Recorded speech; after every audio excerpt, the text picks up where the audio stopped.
Écoutez,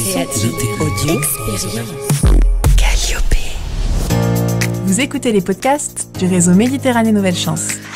Nous donnons la parole à des acteurs de l'insertion professionnelle de l'espace méditerranéen qui partagent avec vous leurs bonnes pratiques. Nous sommes aujourd'hui avec Diba Medjahed, directeur de l'école de la deuxième chance Nantes-Saint-Nazaire et également trésorier du réseau des écoles de la deuxième chance en France. Diba, vous allez nous parler des pratiques du réseau pour vous faire connaître auprès des jeunes et les convaincre de suivre une formation. Vous êtes également accompagné d'Amélia Roba, qui suit actuellement une formation à l'école de la deuxième chance. Est-ce que je peux commencer par vous laisser vous présenter ? Bonjour, je suis Diba Medjahed, directeur de l'école deuxième chance Nantes-Saint-Nazaire. Les écoles deuxième chance sont des dispositifs d'insertion, de formation en alternance qui s'adressent à des jeunes entre 18 et 25 ans. Ces écoles sont regroupées dans un réseau qu'on appelle le réseau des écoles deuxième chance en France. Ce réseau délivre un label. Je suis trésorier de ce réseau et à ce titre, je siège à Méditerranée Nouvelle Chance car j'occupe également le poste de chargé de relations internationales. Amélia, est-ce que je peux vous demander de vous présenter également ? Bonjour, je m'appelle Amélia Roba, j'ai 19 ans, je suis stagiaire à l'école de la deuxième chance à Saint-Nazaire et j'ai commencé mon parcours en février, là je suis sur une fin de parcours, je vais terminer ce mois-ci. Amélia, vous suivez une formation à l'école de la deuxième chance. Est-ce que vous pourriez nous parler de la manière dont vous avez connu cette école et qu'est-ce qui vous a donné envie d'y entrer ? Eh bien, moi, c'est des éducateurs de rue qui m'ont parlé de l'école de la deuxième chance.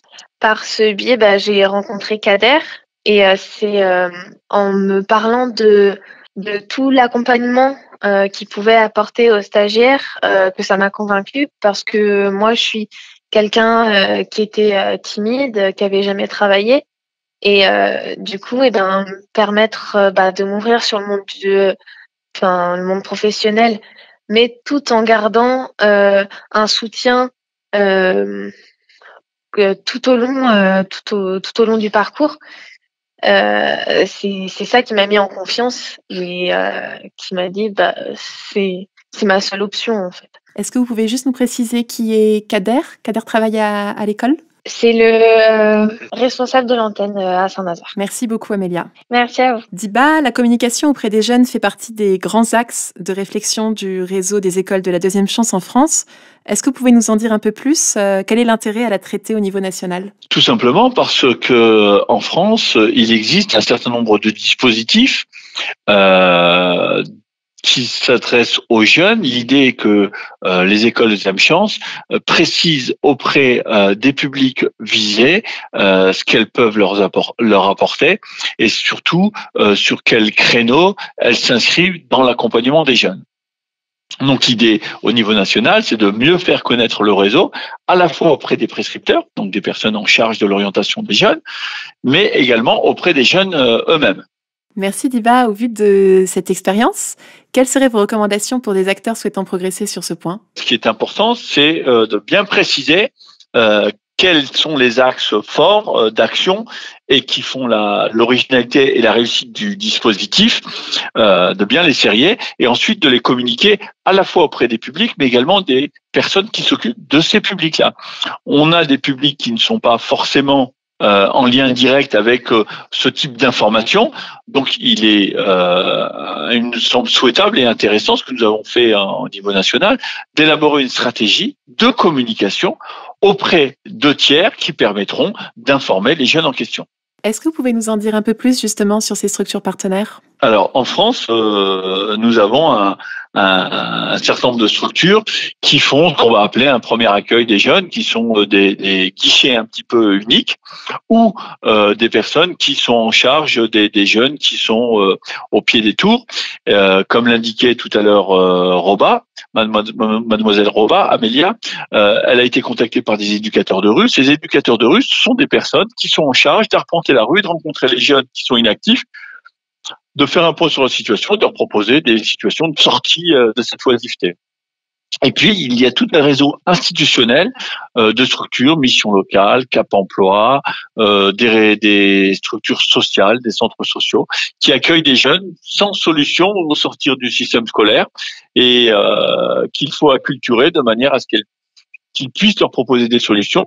Et les écoles de deuxième chance sont une de ces solutions. Donc l'idée, c'est de travailler avec l'ensemble de ces partenaires, alors soit sous forme de rencontres régulières en groupe, donc des informations auprès des prescripteurs, soit des rencontres en bilatéral pour les informer, leur préciser certaines petites choses liées au fonctionnement des écoles. Et puis, il y a une grosse stratégie aussi autour des réseaux sociaux. Stratégie que nous avons développée au niveau national, mais au niveau local également. Est-ce que vous pourriez nous donner un exemple d'une action clé que vous menez avec ces partenaires? Par exemple, une de ces rencontres, comment elle se déroule? Ces rencontres, ce sont souvent des petits déjeuners où nous invitons ces partenaires à venir échanger avec nous sur le fonctionnement de l'école en mettant le focus sur un aspect de l'école. Par exemple, sur le site de Saint-Nazaire, nous avons fait très récemment une information collective auprès des prescripteurs et des partenaires. Donc, nous avons accueilli une 50aine de personnes de différentes structures, que ce soit Pôle emploi, les missions locales et autres, des centres sociaux. Et autour d'un petit déjeuner, nous avons présenté l'école en faisant un focus sur un partenariat que nous avons mené avec Airbus, par exemple. Au niveau national, nous accueillons, par exemple, régulièrement dans des écoles, des influenceurs ou youtubeurs, ça dépend comment on les appelle, qui passent une journée dans l'école et vont communiquer sur cette école en particulier et les dispositifs École Deuxième Chance en général. D'accord, donc en fait, il s'agit de les tenir informés des évolutions des programmes et de l'actualité de l'école pour qu'ils puissent ensuite orienter les jeunes de manière efficace. Tout à fait. C'est-à-dire qu'il faut se saisir de notre actualité. Donc là, il s'agissait pour Saint-Nazaire d'un gros partenariat avec Airbus, puisque nous avons une grosse usine Airbus qui fabrique les nez des avions ici à Saint-Nazaire. Voilà.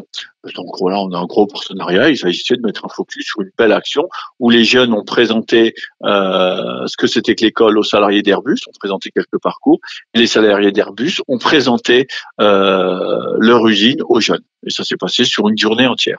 Voilà, ça a été préparé en amont. Donc le focus sur une action comme celle-ci, en plus quand vous invitez Airbus qui vient parler aux partenaires en disant le bonheur qu'ils ont eu de travailler avec nous, ça leur donne envie d'orienter des jeunes vers l'école et surtout ça les motive à vendre l'école auprès des jeunes qu'ils rencontrent dans leur quotidien. Par quel biais passez-vous pour vous faire connaître directement auprès des jeunes? Nous avons déjà développé un certain nombre d'outils, vidéo.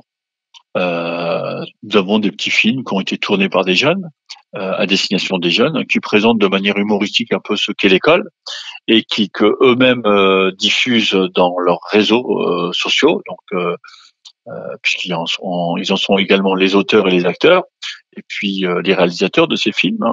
Ils sont encadrés par des professionnels, ça reste des films de qualité, et ils sont diffusés dans leur propre réseau, ce qui crée un bouche à oreille important. Diba, si vous aviez un conseil à donner à nos auditeurs pour progresser sur ce point, qu'est-ce que ce serait? C'est de s'appuyer sur l'exemplarité des jeunes qui sont passés, qui ont plutôt réussi dans leur dispositif, dans le nôtre en l'occurrence, puisque l'idée c'est que les jeunes communiquent auprès des jeunes. Les jeunes ont toujours une certaine défiance envers les institutions. Et les écoles deuxième chance, comme d'autres dispositifs, sont également des institutions, même si elles sont très ouvertes sur l'extérieur.